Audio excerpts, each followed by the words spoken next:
right, Guardians. Let's go save the galaxy. On May 5th. Drax, sit up! That's what it's here for. Drax, it's called a sofa. It's on a bed. Why is it so long then? It's so enticing. I'm tired. What are we doing? Groot. We're not going to talk about that. I'm hungry. All right. Summer begins with their final tour. That's why it's made like this, so you lay down on it. Last night I had a dream about when we first met.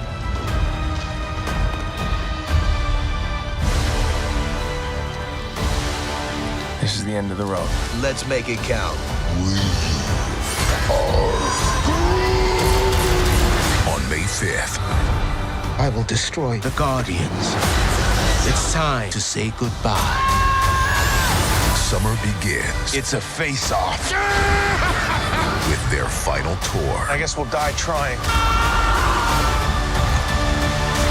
I am Groot. I know who you are already. Guardians of the Galaxy Volume 3. Are you ready? I was 8 years old when I left Earth. You want me to drive? No. I'll drive. Figure out how to put it in backwards. I decided I try and ain't our thing no more.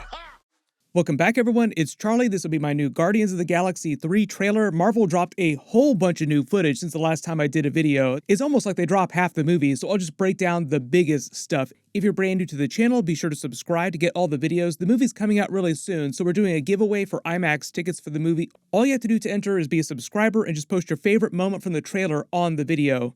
There's so much stuff going on in this new footage. Probably one of the biggest things, though, is Nathan Fillion actually making the final cut of the movie, this time with his face appearing on screen. Finally. There's actually a long saga of Nathan Fillion being in the Guardians of the Galaxy movies, like being in Marvel movies in general. Originally, he was in the first Guardians of the Galaxy movie when they were in the kiln in prison. He was actually playing the voice of this alien here, like he wasn't actually on set. It was a different motion capture actor and he just did the voice for it.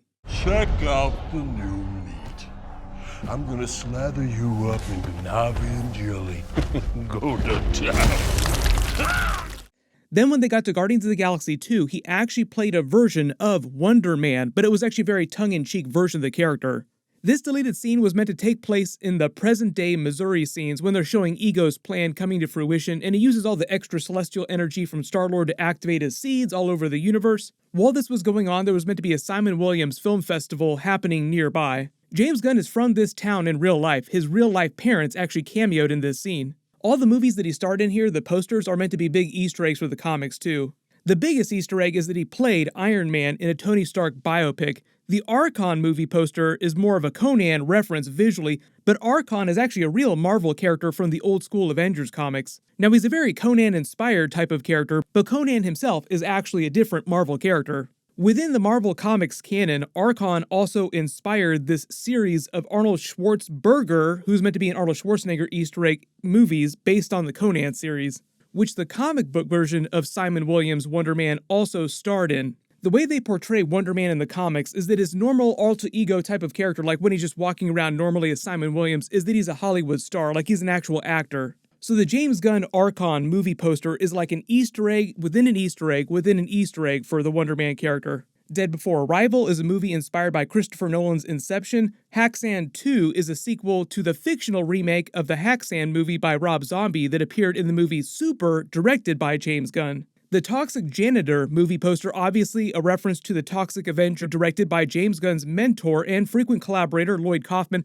James Gunn worked for Lloyd Kaufman at Troma Films when he first came to Hollywood. That was like his first big Hollywood job. And Lloyd Kaufman also cameos in the Guardians of the Galaxy films. The Oh, Rebecca movie poster, I think, is just meant to be a parody of similar romantic comedies from the early and mid-2000s, maybe also an Easter egg about the big love triangle that Wonder Man had with Scarlet Witch and Vision. James Gunn wound up deleting the scene, but now in Guardians of the Galaxy 3, it looks like he works for the High Evolutionary or whatever base it is that they're in here, and he's wearing a very scrotum-looking suit. I think that's the whole joke, like it's a giant space-looking anus, like a giant celestial butthole. And all the workers here in the background, like you can see him holding a gun, are wearing scrotum-themed armor, so we can make all the jokes when the movie actually comes out and we find out what's actually going on here. You can let me know in the comments, like, doesn't it not look like they're all wearing ballsack armor? One of the other big things here is that Starhawk is back, Sylvester Stallone's character, Stakar Ogre. If you remember, he's actually the leader of the Guardians 3000 team, which they debuted during Guardians 2, and that's meant to be Yondu's original team, because in the comics, that was the original Guardians team, and Yondu was on that version of the comic book team. The main roster of the Guardians of the Galaxy in the Marvel movies so far we've been following is actually the version of the team that debuted during Annihilation when Adam Warlock actually briefly joined the team, and obviously they're finally doing Adam Warlock in the movie now. That was a story where all these characters came together for the first time, and also they wore these uniforms that you see them wearing during this movie. There's a couple new scenes of Adam Warlock, one of him holding Blurb, like the little alien hybrid that the High Evolutionary created. He's kind of like Rocket. There's a couple other really weird looking, really freakish looking animal creations in this too. I'm assuming this Adam Warlock scene when he's flying with Blurb, like he got the information from Blurb about where to find the Guardians of the Galaxy, like Blurb told him, so he just grabbed him and took him with him. There's a new scene of Adam Warlock firing energy from his weapon, like his body. He can actually just give off energy however he wants to. This is all based on the Annulax battery energy that the Sovereign were using, that they created him with. Like they basically cooked him in a cocoon and he baked in that Annulax battery energy. A lot of people confused about what the batteries are called too, because during Guardians of the Galaxy 2, Drax actually called them Harbulary batteries, but he was actually getting the name wrong. What are they called again? Annulax batteries. Harbulary batteries.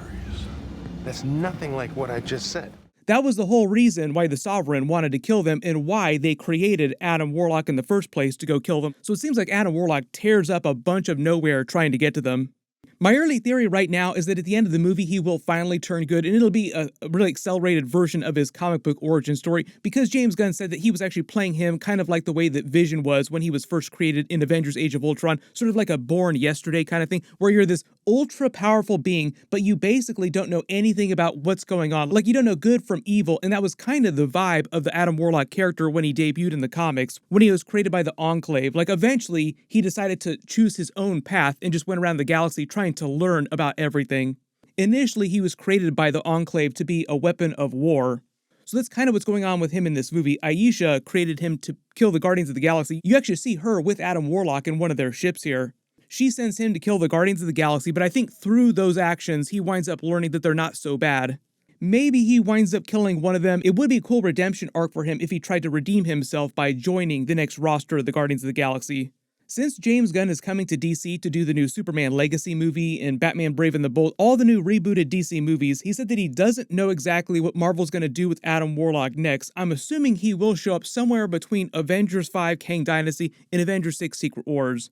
But they did say that it's going to be kind of like Avengers Infinity War and Avengers Endgame, where like not every single character appeared during Infinity War, but the characters that were not in Infinity War all came back during Endgame. We see Nebula's new arm weapon. She actually creates a couple different weapons with it. It looks like it can just create whatever weapon she wants. Like it's creating a blade here, then she creates a cannon with it. We see a couple more of Groot's new powers, not every single one of them. We do know that he can create wings, but you see him grow his fingers out here into claws, like really strong claws. According to all the licensed toys, they're calling Groot's new Chad form, like the full adult version of Groot, the Kaiju form of Groot.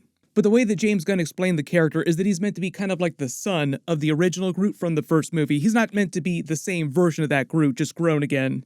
They fight a couple more of the High Evolutionaries' freakier looking creations, like the animal-human hybrids, and some of them are just upgraded animals.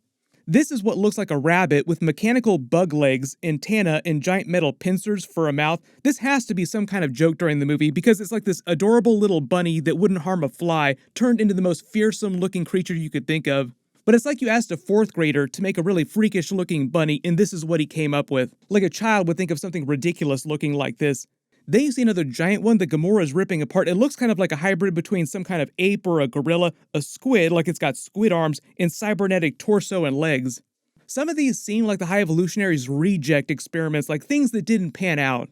Because there is a lot of comedy during Guardians of the Galaxy movies, I have a feeling there'll be some kind of jokes about that during the film. Like some of these creations just look ridiculous. Like, did a little kid think of these? But that's the High Evolutionary's whole thing, is that he just experiments with life, but they want him to seem like a douchebag that hates everything during the movie.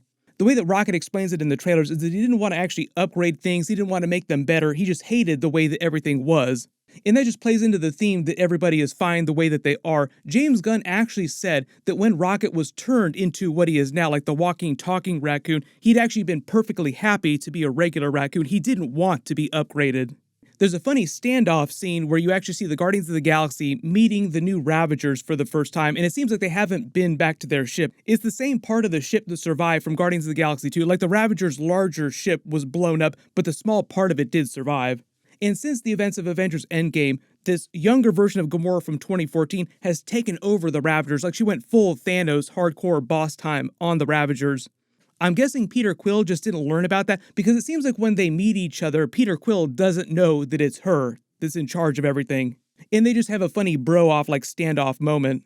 They also have a funny moment later in the trailer about Gamora not understanding Groot's language because it is the younger version of Gamora that didn't get to know Groot over time like the older version of the character. They have a couple more jokes about the sofa bed on Counter-Earth with Drax trying to lie on it, like why would they call it a sofa bed if it wasn't going to be a bed? There's actually a bunch more footage that they released recently too. Most of that stuff is all behind the scenes featurettes. There's a couple of new things in the background, so I'll probably do a video for that at some point. There's just so much Star Wars stuff happening right now because we have the Mandalorian Season 3 finale, we also have the Ahsoka trailer, and all the Star Wars Celebration trailers. Most of the big Marvel series have just been delayed a little bit. They're still doing pretty much everything that you've heard about, like they're filming Daredevil Born Again right now. We actually just found out about Bullseye coming back too, so I'll probably do a Daredevil Bullseye video at some point this week.